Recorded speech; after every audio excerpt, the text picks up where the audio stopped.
사랑하는 성도 여러분, 우리는 인생이라는 긴 여정을 걸어가면서 때때로 이해하기 어려운 고난이라는 거대한 벽을 마주하게 됩니다. 마치 앞이 보이지 않는 짙은 안개 속을 걷는 것과 같이 우리는 어디로 가야 할지, 왜 이런 길을 걷고 있는지 알 수 없을 때가 많습니다. 왜 하필 나에게 이런 감당하기 힘든 일이 일어났을까? 왜 하나님께서는 내가 고통받는 이 순간에 침묵하고 계시는 걸까? 이러한 질문들은 단순히 감정적인 울분이나 세상적인 불평에서 나오는 것이 아닙니다. 오히려 우리 믿음의 가장 깊은 자리에서 터져나오는 하나님과의 관계에 대한 본질적인 질문들입니다. 우리 영혼의 밑바닥에서부터 솟아나는 이 질문들은 때로는 우리의 신앙 자체를 흔들기도 하고 하나님을 향한 우리의 시선을 흐리게 만들기도 합니다. 그리고 성경에는 바로 이러한 질문들을 가장 정직하고 깊이 있게 다루는 놀라운 책이 하나 있습니다. 그것이 바로 욥기입니다. 욥기는 우리가 흔히 생각하는 것처럼 단순히 한 인물의 비극적인 고난 이야기만을 담고 있는 책이 아닙니다. 이 책은 하나님과 인간 사이의 오묘하고도 때로는 이해할 수 없는 관계, 진정한 믿음의 본질, 그리고 우리가 이해하기 어려운 고난이 가진 깊은 영적인 의미와 목적을 드러내는 심오한 계시의 보고라 할 수 있습니다. 욥기는 우리에게 고난을 어떻게 받아들여야 할지, 그리고 고난 속에서 하나님을 어떻게 신뢰해야 할지에 대한 가장 강력한 통찰을 제공합니다. 욥기는 그 거대한 서사를 세 개의 주요 부분으로 나눌 수 있습니다. 이 세 부분은 욥의 고난과 회복이라는 큰 틀 안에서 유기적으로 연결되어 있습니다.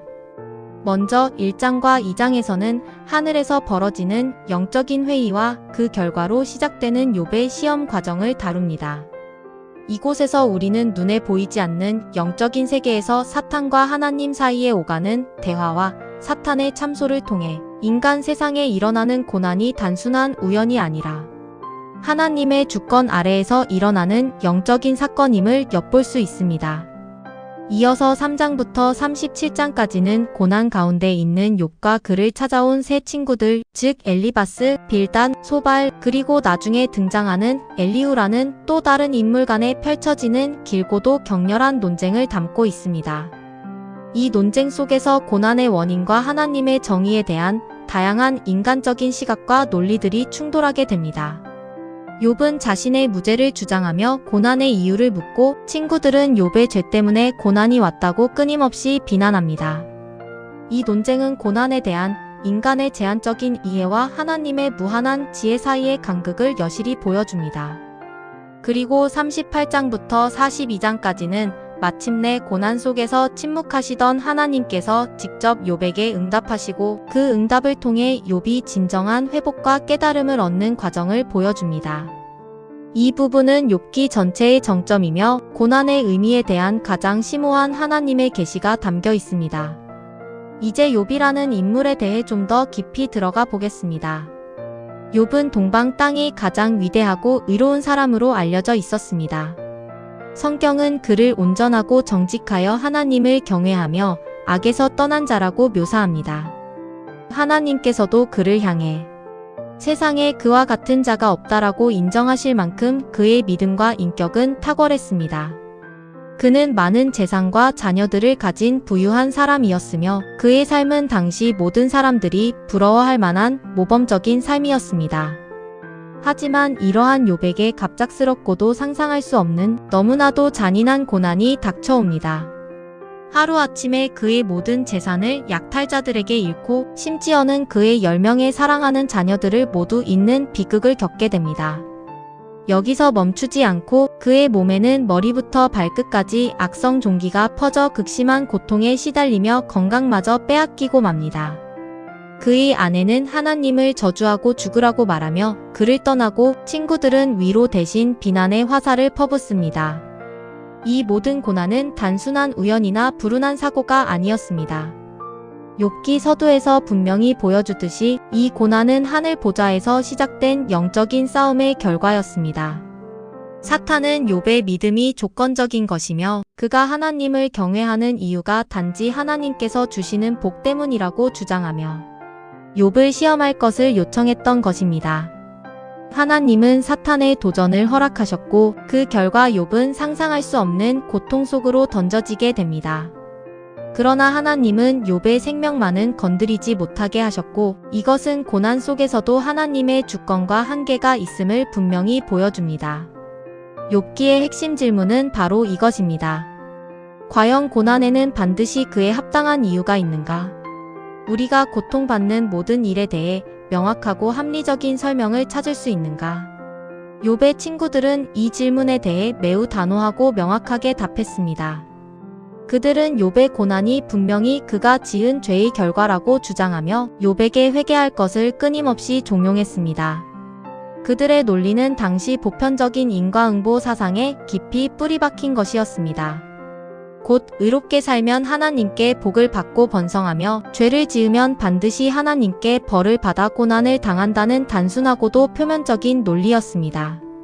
그들은 욥의 고난을 보면서 네가 분명히 죄를 지었기 때문에 이런 벌을 받는 것이다 라고 단정했습니다.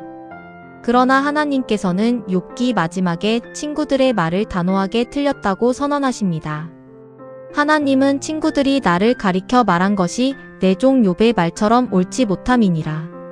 욥기 42장 7절에서 말씀하시며 그들의 논리가 하나님의 뜻과 진실에서 벗어났음을 분명히 밝히십니다. 여기서 우리는 고난에 대한 매우 중요한 진리를 발견하게 됩니다. 첫째, 고난은 우리가 생각하는 것처럼 단순히 인과응보의 결과가 아니라는 것입니다. 물론 죄로 인해 고난이 찾아올 수도 있고 우리의 잘못된 선택이 고통을 야기할 수도 있습니다. 그러나 모든 고난을 죄의 결과로만 설명하려는 것은 하나님의 주권을 제한하고 인간의 지혜로 모든 것을 판단하려는 오만일 수 있습니다. 둘째, 인간은 고난의 모든 이유를 온전히 알 수 없다는 것입니다. 욥은 끝까지 자신의 고난의 이유를 알지 못했습니다.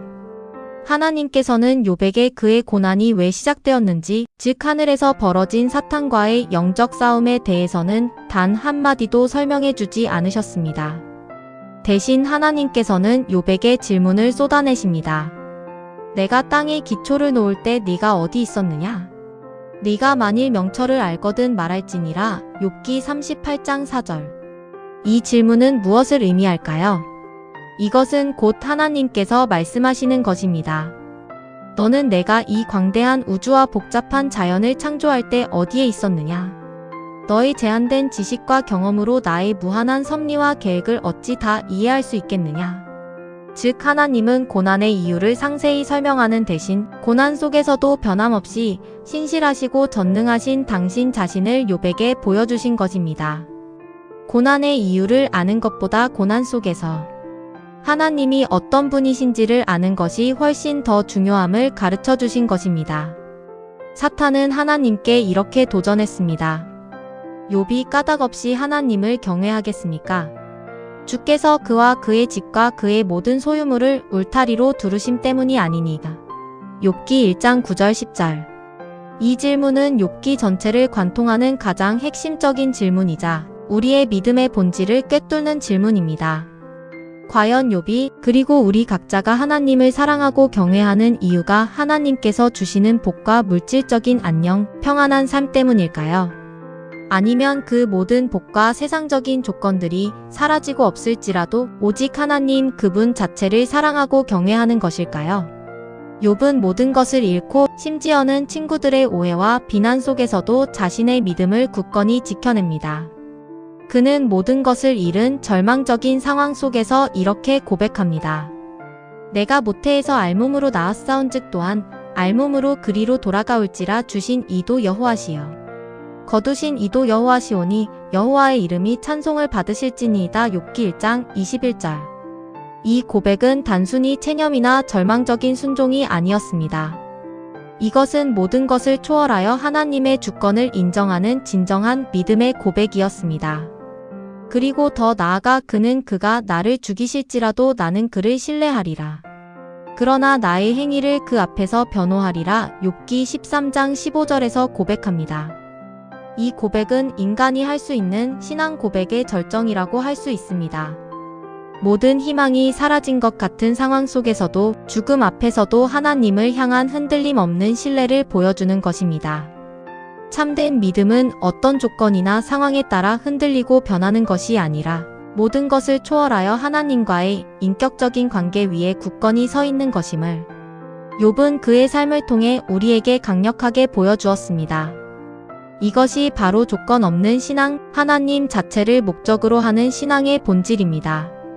욥은 고난을 겪기 전에도 분명 의로운 사람이었습니다. 그는 율법을 잘 지키고 하나님을 경외하는 모범적인 신앙인이었습니다. 그러나 고난을 통과한 후 그는 이전과는 비교할 수 없는 더 깊고 성숙한 신앙으로 나아갑니다. 고난 속에서 하나님을 직접 대면하고 그분의 위엄을 체험한 후 욥은 이렇게 고백합니다. 내가 주께 대하여 귀로 듣기만 하였사오나 이제는 눈으로 주를 배움나이다. 욥기 42장 5절.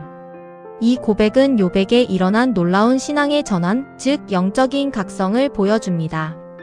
고난 이전의 욥은 하나님에 대한 지식적인 정보와 소문을 통해 하나님을 알았습니다. 그는 부모님이나 제사장들에게서 들은 대로 혹은 종교적인 전통과 교리를 통해 하나님을 이해했습니다. 다시 말해 그는 지식의 하나님을 믿었습니다. 하지만 극심한 고난의 터널을 지나고 마침내 하나님을 직접 대면한 후에 욥은 체험의 하나님을 만나게 된 것입니다. 그의 신앙은 단순한 정보 수준에 머무르지 않고 하나님과의 인격적인 만남을 통해 훨씬 더 깊고 생생한 실제가 되었습니다. 그는 이제 하나님을 직접적으로 경험하고 그분의 크신 권능과 지혜를 온몸으로 깨닫게 된 것입니다. 고난은 욥을 무너뜨리거나 그의 신앙을 파괴한 것이 아니었습니다. 오히려 고난은 욥으로 하여금 하나님을 더욱 깊이 알고 그분과의 관계 속으로 더 깊이 들어가며 참된 믿음의 의미를 깨닫게 하는 가장 강력한 통로가 되었습니다. 고난은 그에게 영적인 시야를 열어주었고 하나님을 향한 그의 시선을 더욱 선명하게 만들어 주었습니다. 하나님께서는 마지막에 욥을 회복시켜 주십니다. 그의 모든 재산을 이전의 2배로 허락하시고 비극적으로 잃었던 10명의 자녀들 대신 새로운 10명의 자녀들을 다시 허락하시며 그의 건강을 완벽하게 회복시켜 주십니다. 그의 마지막 날은 처음보다 더욱 창대했습니다. 그는 복된 삶을 살았고 장수하며 자손들을 보았습니다. 하지만 욥의 진정한 회복은 단순히 물질적인 복이나 건강의 회복에만 있지 않았습니다. 이러한 외적인 회복은 하나님과의 관계 회복이라는 더 큰 은혜의 표징일 뿐이었습니다. 진짜 회복은 바로 하나님과의 관계 회복이었습니다.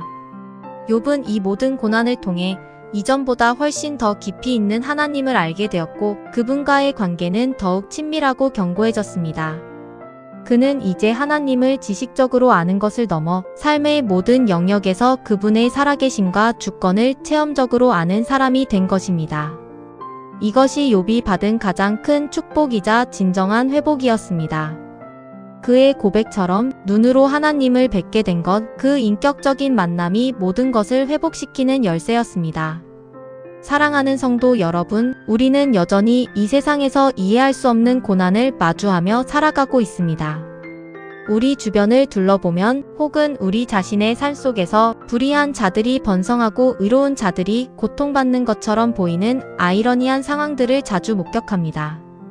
왜 이런 고통이 내게 찾아왔는지, 왜 하나님은 침묵하고 계신지 답답하고 막막할 때가 많을 것입니다. 그러나 욥기는 우리에게 분명하고도 강력한 진리를 말해줍니다. 첫째, 하나님은 우리가 보기에 침묵하시고 아무 일도 하지 않으시는 것처럼 보일지라도 사실은 우리의 이해를 뛰어넘는 크고 광대한 계획과 그림 속에서 항상 신실하게 일하고 계십니다. 그분의 시간과 우리의 시간이 다르며 그분의 섭리는 우리의 짧은 시야로는 다 헤아릴 수 없습니다. 둘째, 고난은 우리의 믿음을 무너뜨리는 것이 아니라 오히려 우리의 믿음이 어떤 본질을 가지고 있으며 얼마나 깊이 뿌리내려 있는지를 분명히 드러내는 시험대 역할을 합니다. 고난은 우리의 믿음이 조건적인지 아니면 하나님 자체를 목적으로 하는 순수한 것인지를 판별하게 해줍니다. 셋째, 하나님은 고난의 이유를 상세히 설명하기보다 고난 속에서 우리에게 변함없는 당신 자신을 보여주기를 원하십니다. 그분은 우리에게 당신의 전능함과 지혜, 그리고 사랑을 드러내기를 원하십니다. 그러므로 이 모든 것을 깨달은 우리의 신앙 고백은 고난 앞에서 이렇게 외쳐야 합니다. 이유를 몰라도 저는 하나님을 신뢰합니다. 저의 지혜로는 이해할 수 없지만 하나님의 크신 섭리를 믿습니다. 어떤 상황과 환경의 변화 속에서도 흔들리지 않고 오직 하나님만을 굳게 붙듭니다. 저의 소망은 오직 주님께 있습니다. 이제 이 욥기의 귀한 교훈을 우리의 삶에 구체적으로 적용해 봅시다. 첫째, 고난 속에서 하나님을 원망하거나 불평하기보다 오히려 그 고난을 통해 하나님께 깊이 질문하십시오. 이 고난 속에서 하나님께서 나에게 무엇을 가르쳐 주려 하시는지, 어떤 의미를 발견하게 하시는지, 나의 믿음을 어떻게 성장시키려 하시는지 겸손하게 질문해야 합니다. 우리의 질문은 고난의 이유를 캐묻는데 그쳐서는 안 됩니다. 고난 속에서 만나는 하나님의 뜻과 섭리에 초점을 맞춰야 합니다. 둘째, 고난의 이유를 캐고 밝히는데 모든 에너지를 쏟기보다 그 고난 속에서 하나님을 더욱 깊이 구하십시오. 우리가 고난의 모든 이유를 알지 못하더라도 고난 속에서 변함없이 우리와 함께 하시고 인도하시는 하나님을 찾고 그분께 매달리십시오. 그분을 더 깊이 아는 것이 모든 고난의 답이 됩니다. 셋째, 우리가 하나님을 믿는 이유가 어떤 조건이나 세상적인 복 때문이 아니라 오직 하나님 그분 자체를 사랑하는 조건 없는 신앙으로 나아가기를 소망합니다. 하나님이 주시는 건강, 재물, 명예와 같은 복 때문에 하나님을 사랑하는 것이 아니라 이 모든 복이 없더라도 하나님 그분 자체를 사랑하고 그분을 예배하는 참된 믿음의 사람이 되기를 간절히 기도합니다. 욥처럼 모든 것을 잃은 상황 속에서도 하나님을 찬양하며 신뢰하는 믿음의 본질을 회복합시다. 기도하겠습니다. 고난 속에서도 살아계셔서 우리의 모든 것을 아시고 인도하시는 하나님, 주님의 크신 섭리 앞에서 우리의 지혜는 너무나도 제한적임을 고백합니다. 우리가 이해하지 못할 때에도 주님을 향한 우리의 믿음이 흔들리지 않고 오직 주님만을 신뢰하는 견고한 믿음을 허락하여 주옵소서. 욥과 같이 모든 것을 잃은 상황 속에서도 주님을 향한 조건 없는 믿음을 고백할 수 있는 용기와 힘을 허락하시고 이 고난의 시간을 통하여 하나님을 더욱 깊이 만나고 주님과의 관계가 이전보다 훨씬 더 친밀해지는 은혜를 허락하여 주옵소서. 우리의 삶의 모든 고난이 주님을 더 깊이 알아가는 영적인 통로가 되게 하시며 마침내 주님을 눈으로 뵙는 영광스러운 체험에 이르게 하옵소서. 이 모든 기도 우리를 사랑하사 고난 속에서도 함께 하시며 우리를 붙들어 주시는 예수 그리스도의 이름으로 간절히 기도드립니다. 아멘.